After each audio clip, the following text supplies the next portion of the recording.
আল্লাহ পাক বলছেন ওয়ামা খালাকতুল জিন্না ওয়াল ইনসা ইল্লা লিয়াবুদুন বা'দা আউযু বিল্লাহি মিনাশ শাইতানির রাজিম ওয়ামা খালাকতুল জিন্না ওয়াল ইনসা ইল্লা লিয়াবুদুন। আল্লাহ পাক আপনাকে আমাকে প্রথম যে দায়িত্ব দিচ্ছেন সেটা হচ্ছে এই, আমি মুসলিম, আমি নারী হই, পুরুষ হই, যুবক হই, যুবতী হই, যেই হই না কেন, আল্লাহ পাক আমাকে বলছেন ওয়ামা খালাকতুল জিন্না ওয়াল ইনসা ইল্লা লিয়াবুদুন।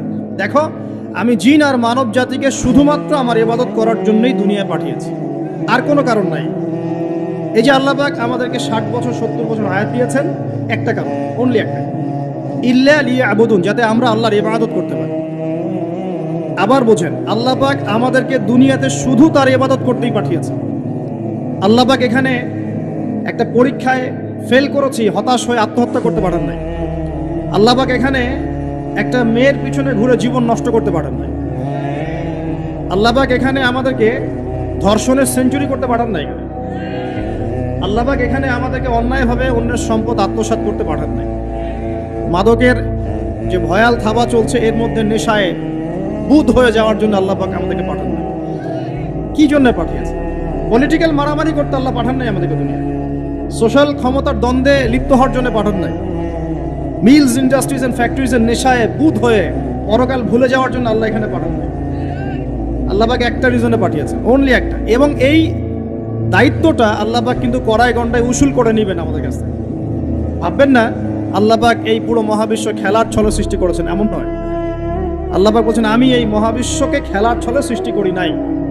ওয়ামা খালাকতুল জিন্না ওয়াল ইনসা, বলেন, ইল্লা লিয়াবুদুন, আমি শুধুমাত্র এবং শুধুমাত্র আমার ইবাদত করার জন্যে মানুষ আর জিনদেরকে সৃষ্টি করেছি। জিনকে আমরা দেখি না, আমাদের সাথে জিনরা আছেন। জিনের মধ্যে ভালো খারাপ আছে, ঠিক যেমন মানুষের মধ্যে ভালো খারাপ আছে। আর প্রত্যেকটা মানুষের সাথে একটা করে শয়তান জিন থাকে, যে মানুষকে খারাপ কাজে প্রলুব্ধ করে, যে নিজে খারাপ কাজ জোর করে করায় না, সে শুধু প্রলুব্ধ করে। সে বলে মাদকের মধ্যে শান্তি, ওয়াসওয়াসা দেয়, কাজটা বাস্তবায়ন করেন আপনি। সে বলে যে এটা তো ছেলে মেয়ের ফ্রেন্ড, বয়ফ্রেন্ড গার্লফ্রেন্ড কালচার, বন্ধুত্ব, এটা এমন কিছু নয়, জেনা করেন আপনি।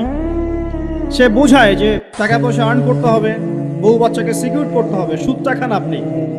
সে বুঝায় যে তুই তো একসময় চলে যাবি, সন্তানদের জন্য কি রেখে গেলি, তখন ঘুষটা খান আপনি।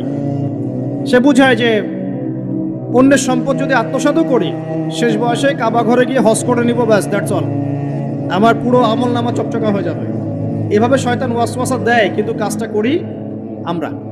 কোনো সময় কোনো সময় শয়তান দাড়ি টুপি পাগড়ি জুব্বাওয়ালা মানুষকেও নেক্সট স্রোতে ধোকা দেয়। কোন স্রোতে? এদেরকে বদ স্রোতে ধোকা দেয় না, নেক্সট স্রোতে ধোকা দেয়। সে একটা কাজকে কল্যাণ খায়ের মনে করেই এমন কিছু করে যেটা শয়তান তার সামনে ফুটিয়ে তোলে নেক হিসেবে, কিন্তু আসলে এর পিছনে একটা খারাপ উদ্দেশ্য ছিল। দাড়ি টুপিওয়ালা মানুষকে নেক্সট স্রোতে শয়তান ধোকা দিয়ে ফেলে। কোনো সময় ভিতরে অহংকার জন্ম দিয়ে দেয়, কোনো সময় ডিগ্রি সার্টিফিকেটের কামান্ড নিয়ে আসে, কোনো সময় নারী দিয়ে পথভ্রষ্ট করে ফেলে, আর কোনো সময় অর্থের প্রলোভন দিয়ে পথভ্রষ্ট করে। তো শয়তান কিন্তু কাউকে ছাড়ে না। আমি মূল জায়গায় আসি।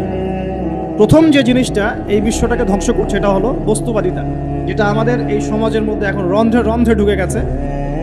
আমি বলছি বারবার, স্ট্যাটাস অর্জন করতে কোনো সমস্যা নেই, কিন্তু যদি এই স্ট্যাটাস আমাকে আমার পরকালীন গোল থেকে সরিয়ে দেয়, তখনই সমস্যা। কারণ মৌত কাউকে ছাড়বে না, কবরও কাউকে ছাড়বে না, কিয়ামতের মাঠও কাউকে ছাড়বে না। আর আল্লাহ পাকের সামনে আমাদের সবাইকে ইন্ডিভিজুয়ালি হিসেব দিতে হবে, একজন একজন করে। এমন নয় 10 জন আসবে, তারপর 10 জন, তারপর 10 জন। নো, আব্দুল্লাহ তুমি আসো, আব্দুর রহমান তুমি আসো, এই মুহাম্মদ তুমি আসো, এই দাউদ তুমি আসো, একজন একজন। সো এই জিনিসটা যদি আমার মাথায় থাকে, তাহলে আমি কিন্তু বস্তুবাদী হতে পারবো না। আমি বলছি দুনিয়া আমার প্রয়োজন। আল্লাহ পাক কি বলেছেন? এই দুনিয়া হচ্ছে সিজনুল লিল মুমিন, নবীজি বলছেন, আর দুনিয়া সিজনুল লিল মুমিন, দুনিয়া মুমিনদের জন্য কারাগার। কারাগার মানে যেখানে আমি স্বতন্ত্র স্বাধীন নই। এখানে প্রশাসন অনেক ভাই বোন আছেন, তারা জানেন কারাগার কি জিনিস, আর যারা 2-1 বার যাওয়া আসা করেছে ওরা জানে কি জিনিস। এখানে আপনার কোনো ব্যক্তি স্বাধীনতা নাই। আপনি আপনার ইস্তেঞ্জা করবেন, শিশি যেতে পারবেন না, আপনি পারমিশন নিতে হবে, তারা নিয়ে যাবে, তারপরে যেতে পারবেন, তাও হ্যান্ডকাপ পরিয়ে। দুনিয়া সিজনুল লিল মুমিন, দুনিয়া মুমিনদের কারাগার।